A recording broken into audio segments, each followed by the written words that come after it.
Hello, YouTube. This is Lorelai. Behind the camera is Kevin. We are Stonecabinadventures. We are oldies trying to do what our grandparents did, I guess. Only we're using electricity and hot and cold running water. We aren't going off grid. we aren't going off grid. We're just homesteading. We bought 10 acres. We're hoping to buy a couple more acres between us and the road.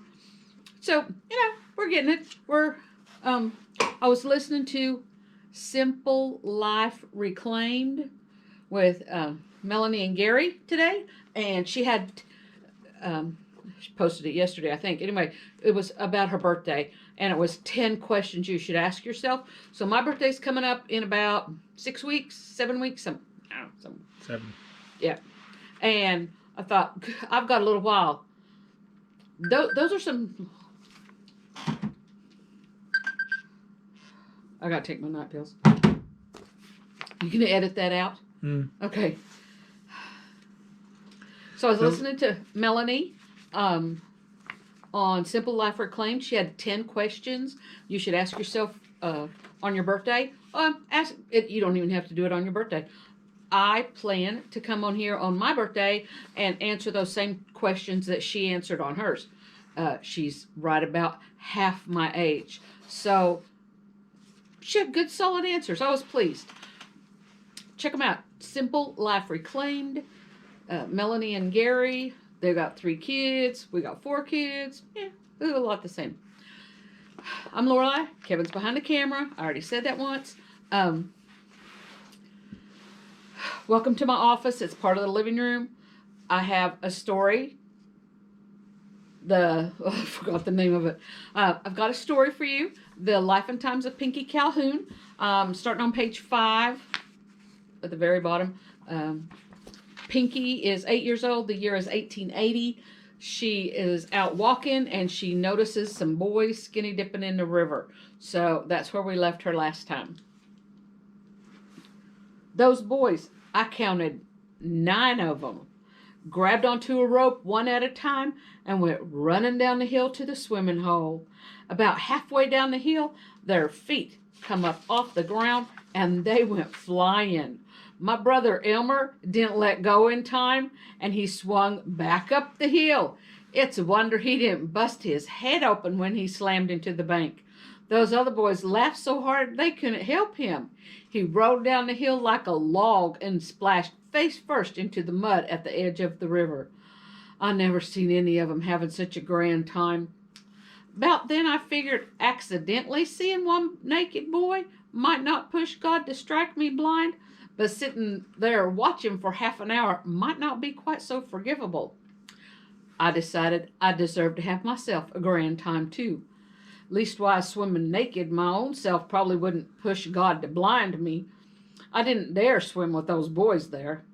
I waited a few weeks for the moment to be right, and soon came the day. I watched my brother and his friends long enough to know once my feet come up off the ground, I could count to 3, then let go of the rope, flip upside down, and dive into the deep water. Or I could do a belly flop like Emily's brother Adam. All the boys groaned out loud when he landed. They laughed at him, but only after they figured out he was going to live. Splatting like that really hurts. I'll bet hitting the bank hurts worse. I'm going to marry Adam one day, but he don't know it. Nobody does but me. Most girls my age can't swim. Ma takes me to the river with her to wash clothes. She and I swim around some on warm laundry days. We fish, too. She caught a catfish last summer that was bigger than her leg. She had to wade in the river up to her waist to pull it out. Pa allowed us how she should have cut her line when she seen how big that fish was. She just laughed and asked him, would he have cut his line? He laughed back and took a big bite of fish off of Ma's plate. Then he stood up and leaned across our table and kissed her twice. He must have been proud of her. My heart smiled. That fish was delicious. Nobody even cared that we had supper late that night. We all ate till we was stuffed like Christmas. I went to sleep halfway through the meal. I'd eaten all my fish, but I hadn't gotten around to the green beans with bacon or the hush puppies. I was plumb wore out. Swimming is fun, but it does tire a body. Laundry's hard work, too. To make me more tired, I dragged that huge fish home so Ma could carry the fresh washed clothes. We laughed and talked the whole way home. Ma and me is good friends. Pa and me cleaned that fish while Ma cooked supper. I hoped she'd make green beans with bacon. We grow our own bacon and our own beans, too. Come here, Pinky, Pa called before I could tell Ma about the beans. See what this fish has been eating. I watched Pa slice through the fish's belly. He cut out its float bubble and handed it to me. My eyes felt like they'd pop out of my head. How did it get so big? It keeps growing while the fish grows. Whoa! I had to hold that bubble in 2 hands. When it dried, I'd put it in my treasure box. I had near to a dozen of them, but none of them was this big. He cut the stomach open. I always liked that part. Parts of 2 little fish and a snake fell out.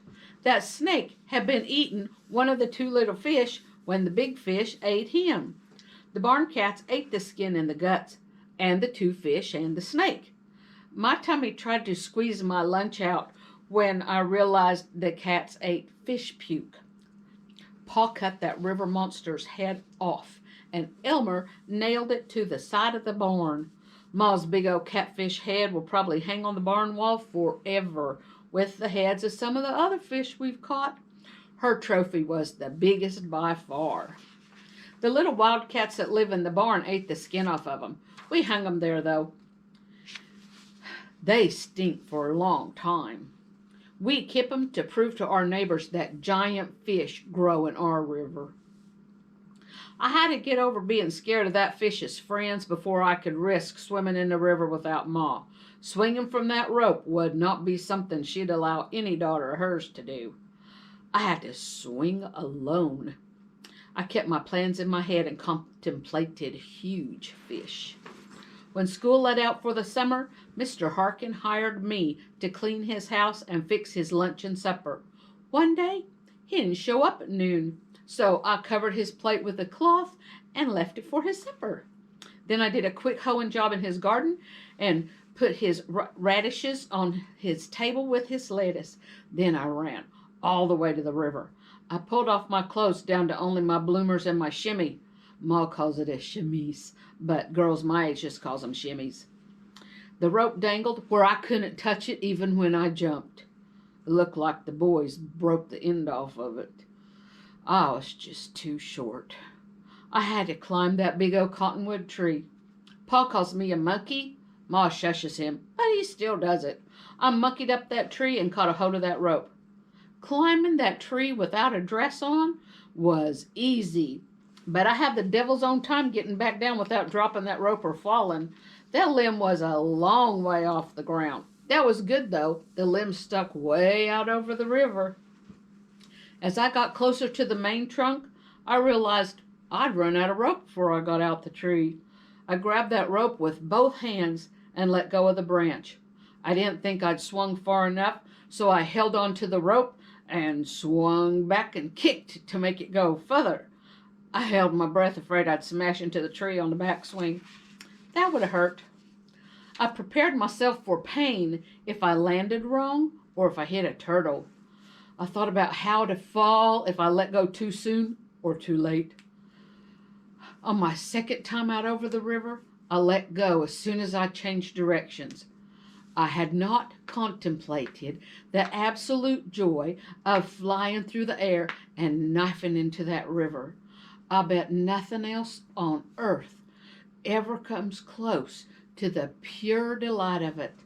I wished I could fly forever. I dove down and down to see how deep the water was. It felt like flying underwater. I couldn't believe so many fish lived in our river. I saw 2 tiny turtles. I buried my feet in the muddy bottom. The mud out in front of me shifted. A behemoth lifted itself out of the silt and muck and swam towards me. I stood face to face with the biggest fish in the world. Its big old tail swished this way, then that, as he came closer and closer to me. This one could have swallowed Ma's fish whole without even blinking. I never imagined a fish could get so big. I just knew this was the kind of fish that swallowed Jonah in the Bible. I hoped it would puke me out before I died. The monster opened his mouth to eat me, and I kicked his jaw shut. He turned so fast, he slapped me with his tail and knocked the air out of me. I'd have been scared if it hadn't hurt so bad. I had to swim to the surface one-handed because he hit me so hard my other arm quit working. When my head broke the surface, I still couldn't breathe. I floated trying to get my air back. I just knew if that fish come after me, he would win the next round, and nobody would ever know what happened to me. I had fish slime and mud all over the aching side of me. I floated for a long time before I could breathe right. I worried if the turtles would eat me before I could climb out that river. Soon enough, though, I caught my breath and knew I had to fly again. That's when I discovered I couldn't get out of the river. The boys had tied a rope to the bottom of the tree to pull themselves up to the top of the bank, and they took that rope with them. I had to stay in the river with the monster fish. My breath stuck in my chest again. I floated near a half a mile downstream before the shore was swallow enough. Stop, rewind. I floated near to half a mile downstream before the shore was shallow enough on the rope side that I could climb out. I grabbed a hold of clumps of grass and weeds to pull myself up the bank. Drifting downstream in that cool water, even worried about pig-sized catfish and snapping turtles who all wanted to eat me, was glorious fun. Trudging barefoot back to the cottonwood tree on that hot summer ground wore blisters on both of my feet. Flying was worth every blister. My clothes had dried by the time I climbed that tree a second time. I shinnied up that tree and got that rope again. I had a harder time this time with the bruises all over one arm from that fish's tail whacking me. I popped 2 of the blisters and ripped loose a few stitches in my bloomers. Nobody was going to see anyway. I worked hard to get that rope swinging as far as I could. I sailed out over the water. This time I kept my eyes open. There has to be better words than ones I know for how flying through the air makes you feel. I never imagined so much happiness bubbling up inside of me. I nearly drowned myself laughing underwater. I swam all the way to the bottom of the fishing hole, but I didn't see any fish. I won this round. The score was 1-0. Those big fishes hadn't scared me off. I wondered what it would take to scare me or scar me bad enough that I wouldn't swim here. That day, I couldn't imagine anything bad enough to keep me off that rope or out of that river. Cut. Hey, the end. So, if you like this, comment, leave suggestions. Pinky's kind of crazy. She's a figment of my imagination. Any relationship to anybody living or dead is purely accidental, because she's a little bit like my granddaughter, except my granddaughter has straight red hair. My youngest granddaughter has straight red hair, and Pinky has curly red hair. So, like and subscribe. Hit the notification bell. Comment if you like it. Comment if you don't like it. Comment and tell me what I need to do better. Because the goal with life is get a little better, get a little better, get a little better every day, get a little bit better. So, Kevin's writing me a note telling me to tell you to share. Ha! Yeah, don't just like and subscribe. Share it with your friends who like Adventures of Crazy Little Girls. So I'm still writing the story. I'm about 80,000 words in. Maybe 85 by now. Shouldn't be that long if it's a children's story. So I'm thinking this may not be a children's story, but it's fun. Kids could read it. It wouldn't bother me for any of my grandkids or great-grands to read it. So, yeah. Like, subscribe, share it on Facebook. Yeah, we love you. However you do that. Thank you for watching. Thank you so much for watching. We love you. We love Jesus. See you on the next one.